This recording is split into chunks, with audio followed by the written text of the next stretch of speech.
Hi Maggie.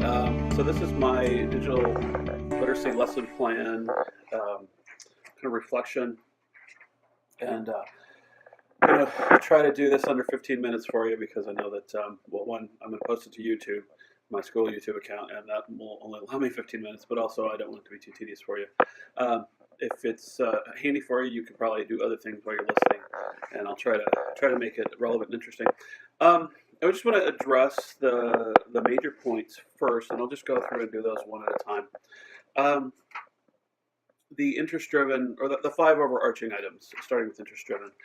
My assignments that I put together were really focused on interest-driven, um, and focused on personal narrative. As I've thought back on it, um, I think I would include in that it could be something very personal from your own life. It could be um, relevant. I don't know what kids at this age would come up with.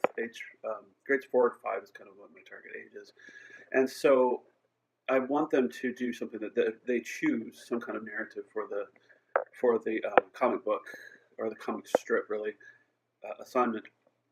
But to me, really, any subject is okay, within reason, as long as it's not trying to replicate horror films and things like that.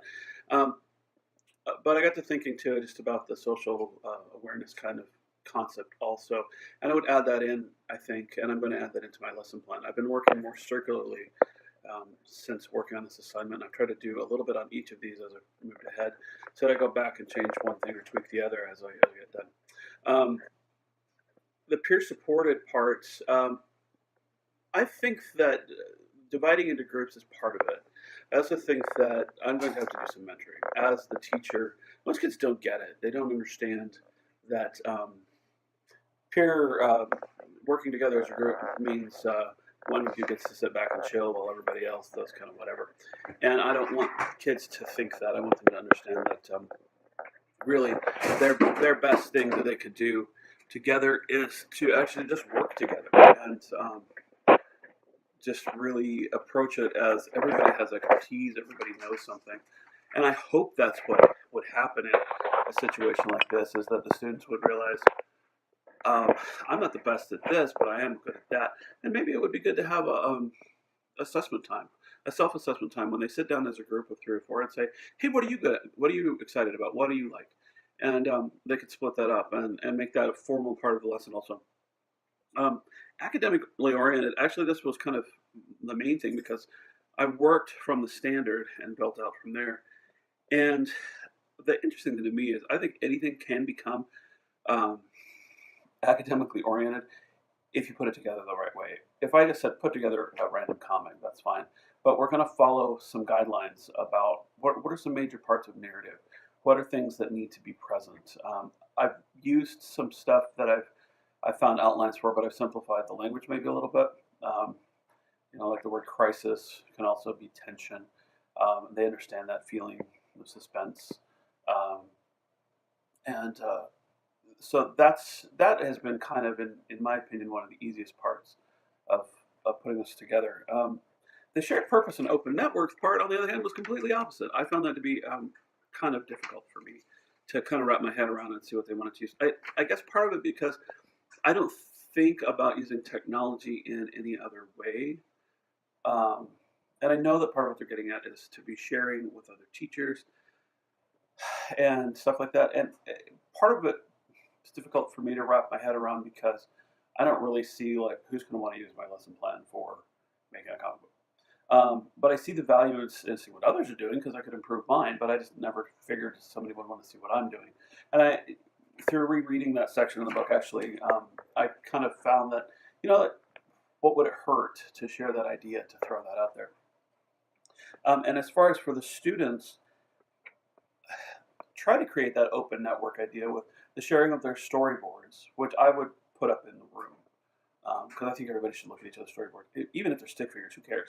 The idea is this is how you're communicating what you're going to make your pictures out of. So it's kind of a drafting process for photography. And also their final project. I would put that probably in Schoology and send links to the parents, let them see it, and have them be proud of it and be excited about what they did. Production oriented. Um, I did basically 3 cycles of production. I have some um, experience in print. And so what I'm having the students do is come up with ideas first, bullet points. Just write them down. Doesn't matter. It's a brainstorm. Secondly, storyboard. A storyboard is a visual brainstorm. Um, they've got to go through 5 sheets of storyboard template. I don't care. As long as they get it written down and get to where they want to be. And even then, they may take that and when they go to take the picture, say, I don't think I can work this out. I'm going to change it. And that's cool too. And then finally, the final product is the actual comic itself.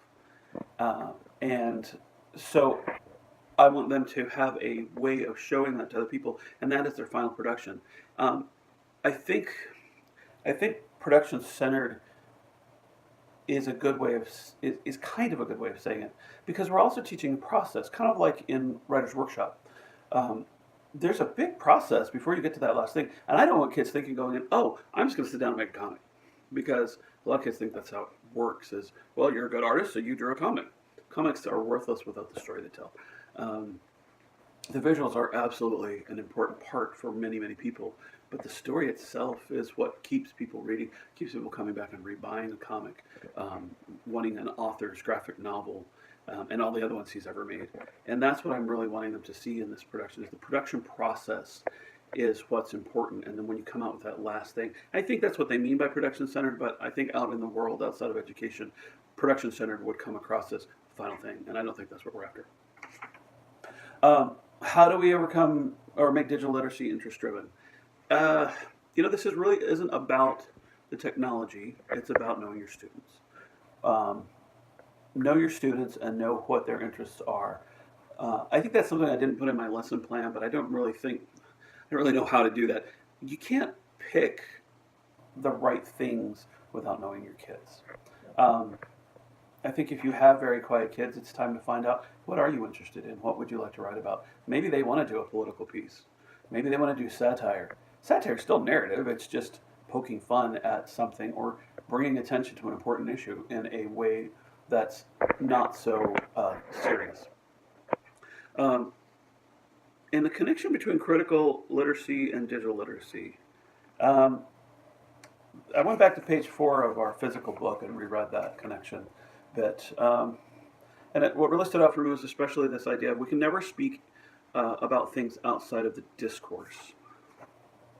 I read discourse as everyone's social critical lens and the way that we communicate that back and forth with each other. Which means that from a critical literacy standpoint, we need to take the time to understand the other person's point of view, because otherwise we'll misinterpret what's being said. And that's the whole point of any kind of communication. Digital communication just lets us do it very, very quickly and in a very shared way without doing a lot of work. Like imagine trying to share all of these comics with all the families in a way that was quick and easy before 5 years ago, even. It would be really, really difficult.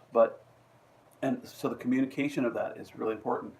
And so to me, the connection with cultural literacy and digital literacy, or critical literacy, I'm sorry, is it gives us a means to create, receive feedback quickly, and recreate very quickly so that we can go in and bang, bang, bang, bang, bang, get things done. So that's the major points and the big hits from the session.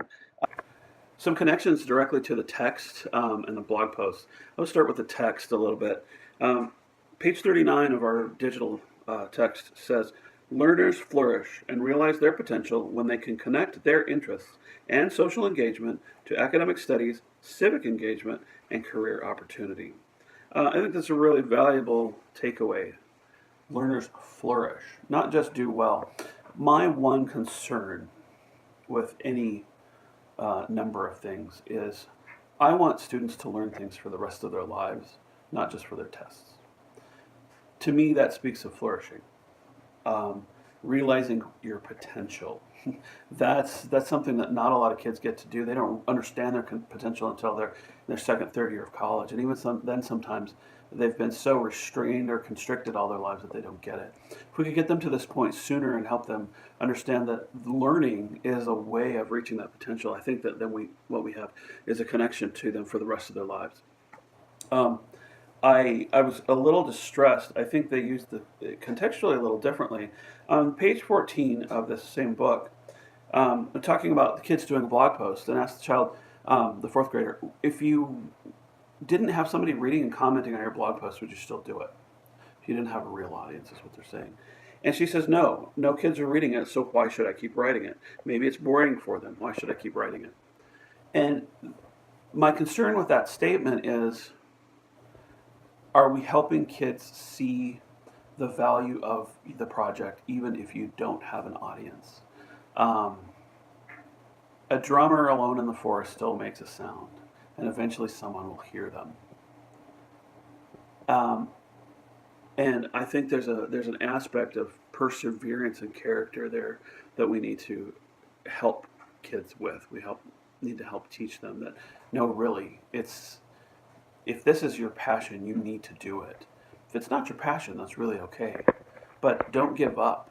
Don't walk away from it. If it means something to you, if there's something that is important to you, that may take time and that may take effort. And that's kind of one of the big connections for me in all of this that we've done in literacy, is finding ways to help kids communicate the thing that is on their mind and on their hearts. The last part, reflection on the lesson. The digital tools I use are very easy to use. One's called Superlame, and I would probably include Pixel Express in there for kids who are very advanced and who can get through things quickly, or if they want to do some special effects with one of their images. And then also Schoology. I went ahead and set up a Schoology account, a demo account, just to try it out.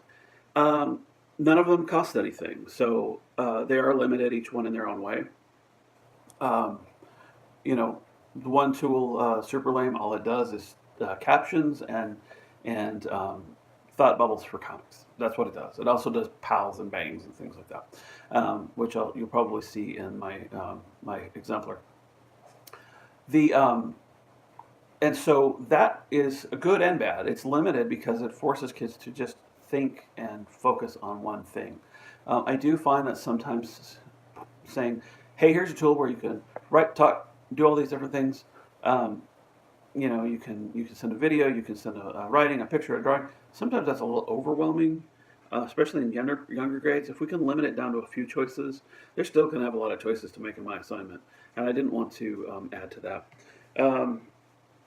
How would I tweak this or revise it? I've already revised it a ton, and I would probably end up tweaking it some more, depending on what I see and how I see them interacting. But I believe that's a fluid thing. I think it needs to be happening in the moment.